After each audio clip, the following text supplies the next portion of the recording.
dita ditës edhe vetëm po shtohet është ruajtja e gjuhës. Gjuha te gjenerata e tretë ka fillu me humbe të madhe. Dhe unë e tham shpesh, edhe në për takimet tona, edhe tash e përmenda, nëse humb gjuha, humb identiteti. Të mund ti nëse nuk e din gjuhën, nuk mund të thonë dikun që je shqiptar. Ti je shqiptar në realitet, pse të ka humb gjuha. Po s'mundesh më thonë se nuk mundesh më ja dëshmu. Mundesh më ja dëshmu tash vetëm prindin që e ki. E arsyeja pse po humb gjuha janë shkaqe të shumta, po një prej shkaqeve se kanë filluar prind që është gjenerata e dytë me fol në gjuhën e vendit me fëmijë. Këtë rast të ne për shembull gjermanisht ose francezisht ose italisht. Edhe gjenerata e parë se ka ditë mirë gjuhën e vendit, po dhe vazhdimisht kanë folë me fëmijë në gjuhën shqipe. Dhe fëmijët pastaj nuk e kanë humbë. Gjenerata e tretë në shkollë gjermanisht ose gjuhë e vendit, pastaj pas shkollës edhe në shtëpi me zvete fëmia në gjuhën e vendit, pastaj edhe me prind nëse nuk flasin shqip, atëherë prej kanë me rujt gjuhën. Kjo është sfidë tjetër jashtë kësaj. Edhe feja, domethënë më herët ka qenë sfidë më e madhe, por tash siç e përmendëm domethënë edhe më herët, tashmë nuk ka sfidë e madhe për arsye se gjithandaj ka xhami, ka mundësi me mësu, ka mundësi me çu fëmijët me mësu në xhami. Pra xhamia kujdeset edhe për këtë pjesë, edhe për ruajtjen e gjuhës. Pra çdo gjë ligjërohet në gjuhën shqipe.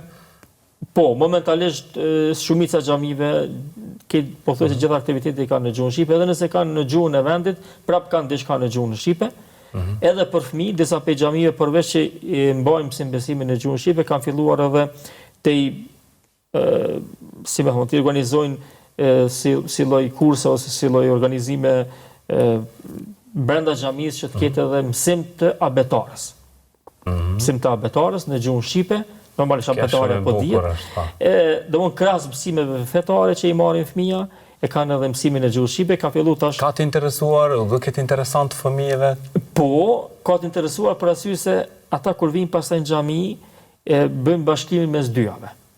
Edhe mësojnë fenë, edhe mësojnë gjuhën. Kurse nëse është vetëm gjuha për shembull, ka pak sfida, ka pak si më thonë ngjecje për arsye se ata që i binë në xhami për me mësu fenë, pastaj kanë problem me i sjellë edhe një herë kohë tjetër ose vend tjetër për mi çu për shkak angazhimeve të shumta.